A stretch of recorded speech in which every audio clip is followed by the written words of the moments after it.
Nah, oke, babak kedua selesai. Sekarang babak ketiga. Yang kedua tadi, nilai-nilai positif dari kesendirian. Sekarang from solitude to spiritual awareness. Dari kesendirian yang positif tadi, sekarang kita bawa naik menuju Tuhan. Menuju kesadaran spiritual. Sejauh mana kesendirian kita bermakna spiritual. Nanti kita akhiri dengan beberapa wawasan dari Imam Ghazali. Saya ambil misalnya dari Thomas Merton. Kata Merton, orang yang takut sendirian pasti akan kesepian. Tidak peduli berapa banyak orang di sekelilingnya. Namun orang yang belajar dalam kesendiriannya, berdamai dengan kesepiannya, dan lebih memilih kenyataan daripada ilusi persahabatan, akan menyadari kehadiran Tuhan yang tak terlihat. Jadi kalimat dari Merton ini bisa kita urai satu-satu. Yang pertama, orang yang takut sendirian pasti akan kesepian. Tidak peduli berapapun banyaknya orang di sekelilingnya. Tadi kan ada orang yang memang senang sendirian, ada yang tidak suka sendirian. Tentu saja yang tidak suka sendirian ketika mengalami sendirian dia akan merasa kesepian. Kuncinya bukan pada banyak temannya atau sedikit temannya.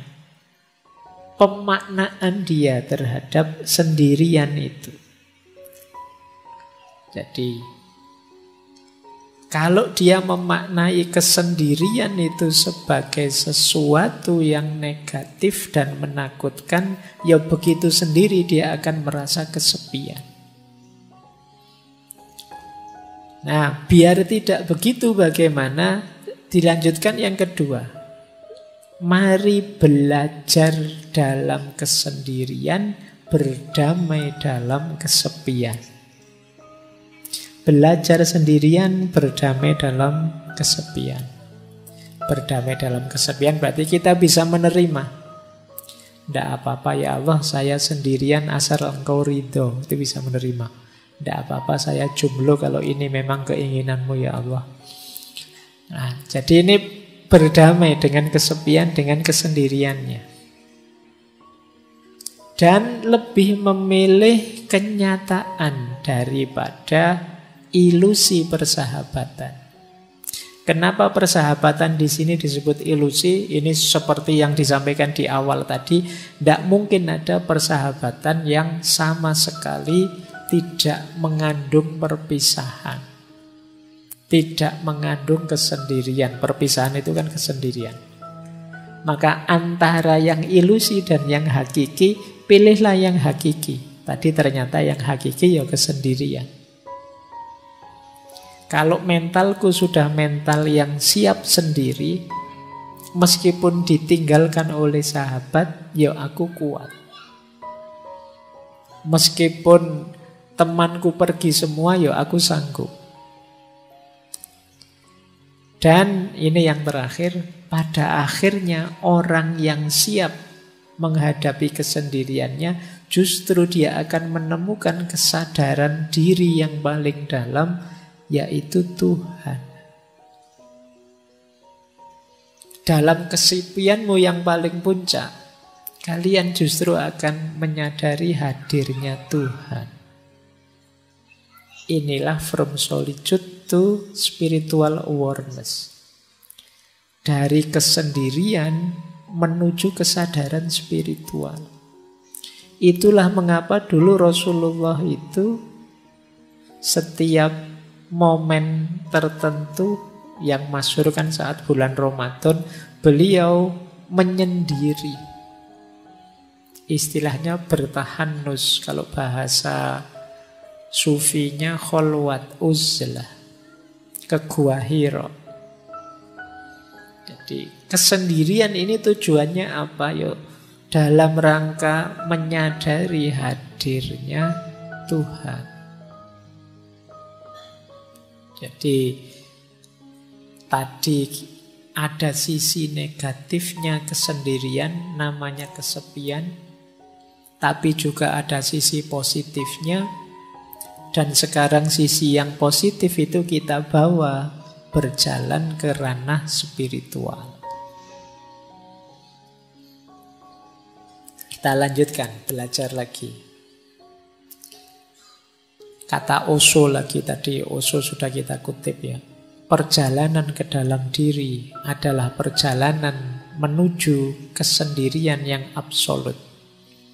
Engkau tidak dapat mengajak orang lain ke sana bersamamu.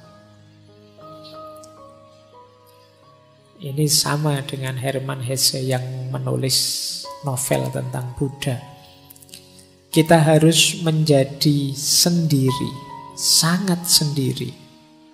Lalu kita menarik diri ke dalam diri yang terdalam. Mungkin rasanya sangat sepi. Ini memang jalan penderitaan yang pahit. Tetapi kemudian kesendirian kita akan teratasi.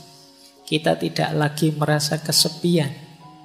Karena kita menemukan bahwa dalam diri kita yang terdalam ada jiwa. Yaitu yang ilahiyah yang tak terpisahkan. Lalu kita menemukan diri kita berada di tengah-tengah dunia, namun tidak terganggu oleh keserbaragamannya. Karena jiwa kita yang paling dalam itu membuat kita tahu bahwa diri kita adalah menjadi satu dengan semua makhluk. Jadi kesadaran spiritual itu nanti bertahap. Yang pertama, kesadaran bahwa hakikatnya kita sendiri. Karena hakikatnya kita sendiri, terus kita masuk ke dalam diri. Saat kita masuk ke dalam diri, di situ kita ketemu inti diri kita yang sifatnya ilahiyah, yang disebut ruh. Kesadaran ruhaniyah ini, kalau memang sudah kita pahami, pada akhirnya kita akan kembali lagi ke dunia, tapi sudah tidak tergoda lagi. Dengan kesadaran bahwa semua makhluk hakikatnya satu, yaitu ciptaannya Allah, citranya Allah, citranya Tuhan. Inilah from solitude to spiritual awareness. Jadi diawali dari sendiri yang tidak kesepian, dilanjutkan dengan perjalanan ke dalam diri, dipuncai dengan kesadaran ilahiyah, diterapkan dalam hidup sehari-hari, yang tidak merasa ada bedanya semua makhluk dan tidak tergoda oleh warna-warni duniawi. Inilah from solitude to spiritual awareness. Konkretnya apa? Kalau dalam dunia tasawuf, uzlah. Ada 3 istilah dalam dunia tasawuf yang dekat dengan uzlah. Ya, yang pertama uzlah itu sendiri, yang kedua zuhud, yang ketiga kholwat. Zuhud itu kondisi jiwa yang tidak tergoda oleh hal-hal duniawi. Kalau uzlah itu menjauhkan diri dari keramaian. Kalau kholwat itu memisahkan diri dari keramaian, berdua dengan yang dicintai, yaitu Allah. Jadi uzlah itu menjauhnya, kholwat itu berduaannya. Kemudian dari sini bisa melahirkan jiwa yang zuhud, jiwa yang tidak tergoda oleh hal-hal duniawi. Jadi ternyata kesendirian tadi bisa jadi, kalau bahasa tasawufnya, salah satu mode suluk. perjalanan kita untuk menuju Allah. Jadi yang tadi berawal dari kondisi jiwa, psikologi kita, ternyata bisa kita manfaatkan untuk perjalanan ilahiyah. Kesendirian kita ternyata bisa bermakna spiritual. Kita lihat ya, ini ayatnya. Jadi mana sih ayat yang menyarankan kita memperhatikan diri kita sendiri, jangan terlalu sibuk dengan orang lain? Ada di surat Al-Maidah ayat 105. Wahai orang-orang yang beriman, ya ayyuhalladzina amanu alaikum anfusakum. Alaikum anfusakum itu ya atas diri kalian, jiwa-jiwa kalian diri. Maksudnya apa? Perhatikanlah diri kalian sendiri. La yadurrukum man dhalla idza tadaitum. Tidak mungkin bisa membahayakanmu, mencelakakanmu orang-orang yang sesat kalau kalian sudah mendapat petunjuk. Berarti apa? Tadi jiwa kita ini ayo kita bawa untuk memperoleh hidayah, memperoleh petunjuknya Tuhan. Kalau sudah sampai level itu, tidak akan yang ada yang bisa menggoda kita, membahayakan kita. Jangan lupa, ilallahi marji'ukum jami'an. Kepada Allah lah kalian semua akan kembali. Fayunabbi'ukum bima kuntum ta'malun. Yang saat kembali nanti